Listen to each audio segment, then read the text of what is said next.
Pamban railway bridge engineering का अजूबा है। ये देखिए, ऐतिहासिक जो पंबन ब्रिज था, जो पुराना था, वो 1914 में बना, नया 2024 में। कैंटिलीवर ब्रिज था 1914 में जो बनाया गया, जो अब तक मौजूद था। अब जो ब्रिज बनकर तैयार हुआ है वो वर्टिकल लिफ्ट के साथ लैस है। ऊंचाई पहले वाले की थी 12.5 मीटर, अब हो गई है 22 मीटर। ट्रैक पहले सिंगल ट्रैक था, अब डबल ट्रैक हो चुका है। तो यानी नई टेक्नोलॉजी से पूरी तरह से सुसज्जित है ये नया पंबन ब्रिज। पहले इसका संचालन मैनुअली किया जाता था, अब ऑटोमेटेड है। लागत आई है 535 करोड़। ट्रेन गति पहले सीमित थी, अब 75 किलोमीटर प्रति घंटे तक ट्रेनें दौड़ पाएंगी। और जहाज निकासी जो है पहले 19 मीटर तक पॉसिबल थी, जिसे बढ़ाकर अब 22 मीटर कर दिया गया, यानी बड़े बड़े जहाज भी नीचे से आसानी से गुजर जाएंगे। और पंबन ब्रिज से हमारे संवाददाता कुमार कुंदन इस वक्त हमारे साथ मौजूद हैं। कुमार, जरा तस्वीरें दिखाइए, बताइए कितना वक्त, और जाहिर है बहुत बड़ा मौका है न सिर्फ रामेश्वरम के लिए बल्कि पूरे देश के लिए। समीर, किसी भी पल प्रधानमंत्री नरेंद्र मोदी इस वक्त पंबन ब्रिज पर पहुंच सकते हैं।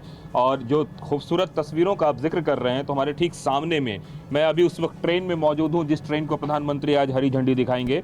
और सबसे पहले मैं आपको दिखा रहा हूं जो रोड सी लिंक है, उसके ऊपर एक स्टेज बनाया गया है, जिस स्टेज पर प्रधानमंत्री यहाँ पे बाकायदा हरी झंडी दिखाएंगे। और उसके ठीक नीचे जो आपको दिख रहा होगा, ये वो पुराना पुल है जो 1914 में बनकर तैयार हुआ था। और जिस पुल पर जिस ट्रेन में हम बैठे हुए हैं, ये वो नई ट्रेन है जिसको आज प्रधानमंत्री हरी झंडी दिखाने जा रहे हैं। तो इस वक्त मिड ऑफ द ब्रिज पे हम लोग खड़े हैं, और ब्रिज अब से थोड़ी देर बाद प्रधानमंत्री आएंगे और यहाँ पे बाकायदा हरी झंडी दिखाकर इस ट्रेन को रवाना करेंगे। जो ट्रेन है आज पहली बार ताम्बरम टू रामेश्वरम चल रही है, और ये ट्रेन भी यहाँ के लोगों के लिए एक नई सौगात की तरह आई है, जो कि स्थानीय लोगों के लिए रामेश्वरम जाने का एक नया जरिया भी होगा। तो निश्चित रूप से तमाम तरह की खूबियों के साथ इस पंबन ब्रिज को अब तैयार किया गया है।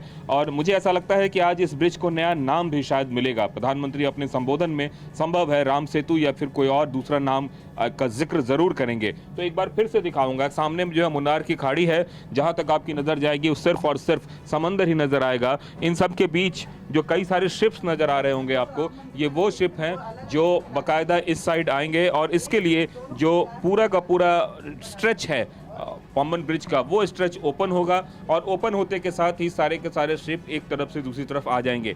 अभी इनको आने में वक्त लगता है, 45 मिनट का वक्त लगता था पुराने पुल से, अब सिर्फ 5 मिनट में ही आ पाएंगे। तो तमाम तरह की चीज़ें हैं, और इन सब के बीच सामरिक महत्व भी है। समीर, इसको समझना पड़ेगा, जिस तरीके से श्रीलंका में चीन की गतिविधियां बढ़ी हैं, उन गतिविधियों को ध्यान में रखते हुए इस ब्रिज का अपना एक और दूसरा भी महत्व है। और वो महत्व बताता है कि आखिरकार क्यों सामरिक दृष्टि से इसको इतना जरूरी करार दिया गया है।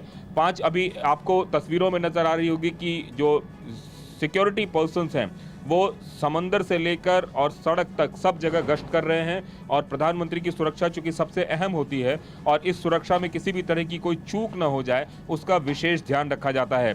तो समंदर से लेकर सड़क तक सिक्योरिटी पर्सन गश्त कर रहे हैं। जो हमें जानकारी है, प्रधानमंत्री का चॉपर लैंड हो चुका है और वहां से निकल चुका है, एडवांस पार्टी भी आ चुकी है। मुश्किल से 1 से 2 मिनट।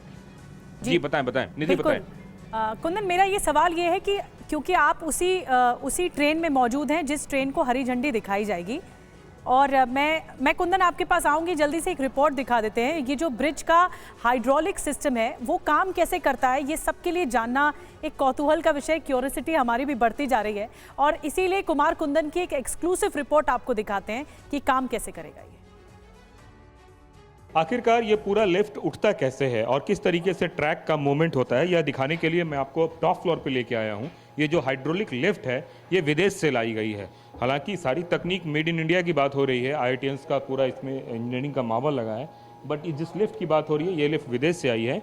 और इस लिफ्ट को महज 5 मिनट में उठाया जा सकता है और 3 मिनट में फिर से बिठाया जा सकता है। तो ये जो पूरा का पूरा हाइड्रोलिक सिस्टम है, ये सिस्टम इस पूरे लिफ्ट की एक तरह से कह सकते हैं कि जान है, और यहीं से सारा कुछ एक तरह से मैनेज होता है। और इसी लिफ्ट के माध्यम से पूरे ट्रैक को उठाया जाता है। सिस्टम की अगर हम बात करें तो ऐसे दो बड़े बड़े इसमें चेंजर लगाए गए हैं जिससे कि अप एंड डाउन किया जाता है। और दोनों तरफ से यहाँ से अगर एक तस्वीर मैं कोशिश कर रहा हूँ आपको दिखाने की, जो सामने मंडपम है और दूसरी तरफ रामनाथपुरम है, दोनों के बीच की ये तस्वीर है। और इस बीच में 100 मीटर का स्पैम है जिसको कि उठाया जाता है और फिर उसको फिर नीचे गिराया जाता है। तो ये सारी की सारी तकनीक और ये सारी की सारी टेक्निक आपको TV9 भारतवर्ष दिखा रहा है और बता रहा है कि किस तरीके से मंडपम में मंडपम के बाद पंबम में एक तरीके से लिफ्ट का सारा काम चल रहा है।